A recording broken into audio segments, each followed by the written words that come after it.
Everybody know this shit. You don't know the rest of it?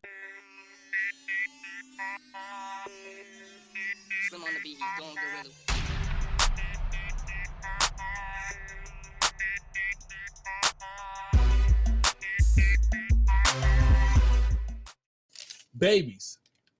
Unfortunately, sometimes they die in the womb upon birth.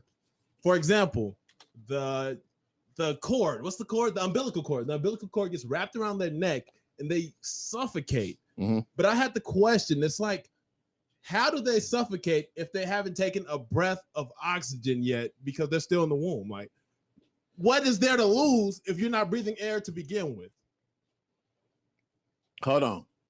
I want to call this segment we're about to go into, man, called Get Off My Shit. Please. And what I mean by get off my shit, it means about, the things that are opening. All the stores are opening now. All the people that you're renting from and owe money to are coming after you. Yeah. So, I mean, my question is, and two, this is for you guys out there or whatever. If you guys have something going on and you want to say, get off my shit, who is it to?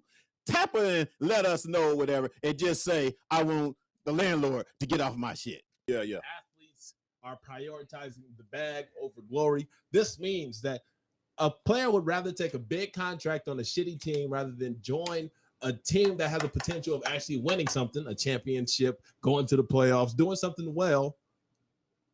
Mm-hmm. And it seems like this has been a constant pattern. People are literally joining teams for money. Right. Like, yes, Milwaukee is giving me $93 million. I'm not going to do anything with Milwaukee. Well, maybe not with Giannis. Let's say Minnesota. Right. Minnesota is giving me $90 million. I'm going to Minnesota rather than staying here on the Lakers where we can win the championship. It's like they're prioritizing having money over having like Hall of Fame stats, having rings, having championships, the glorious shit. Well, you have to look at it though. What's the chances are? I mean, it's not guaranteed that they're going to make it to the championship. Yeah. What would you buy with your $100 million contract first? What I buy with $100 million contract? Yeah. The first thing I would buy as soon as you sign, yeah. What you buying first? I mean, definitely be a house. That'll probably be the first thing is to find a house. Okay. You know what I mean? That'll be the first thing. I bet you'd be pretty sexy in that house. Whatever, dog. Yeah. Well, speaking of sexy, let's get it. Speaking of sexy, Tinder has introduced background checks for all of its members. Right. It is now providing criminal background checks for the people who are on Tinder. So I guess it kind of alleviates the fear that I know a lot of women have. Women, they sometimes could fear like, oh, what if this guy's a rapist, a serial killer? These various things that can cause harm to them. Right. This alleviates that. You think this is a good move by Tinder? What do you see going for? Wow. Actually, to be honest with you, all of them should be like that. I wanted to kind of mention something that's been going on lately with the whole Asian community. Bingo. You know what I mean? If you guys don't know and haven't been watching the news, you heard about the killing spree that went on in Atlanta, and how sad it is that this guy went to three massage parlors, spas, and shot mostly Asians. I think it was 8 of them killed, 9 of them shot. Maybe 1 or 2 may not have been Asian, but still, his target was for Asians. Sorry, got something in there. But with that said, is ridiculous. Not only that, but this is something that's been going on for a while.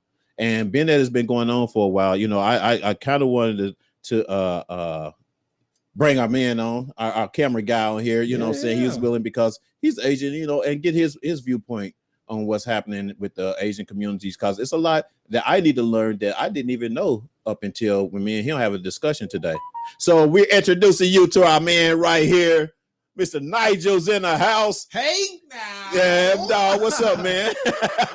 So being that you're Asian, of course, right? And no, I mean, well, what are no, you? Yeah. I'm like, did I get something wrong? I mean, tell us, enlighten us a little bit more on what's been going on, especially in the Asian community. Well, first, I would like to say, like, it's about time that the media is covering.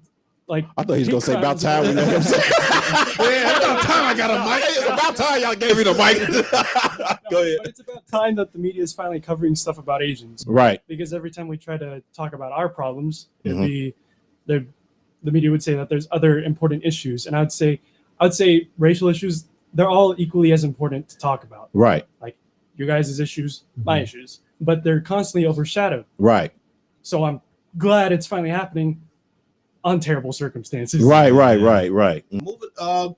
If you got any ending words with this topic, I'd love for you to say something. If not, we can move on to relationships. Stop racism. Mm.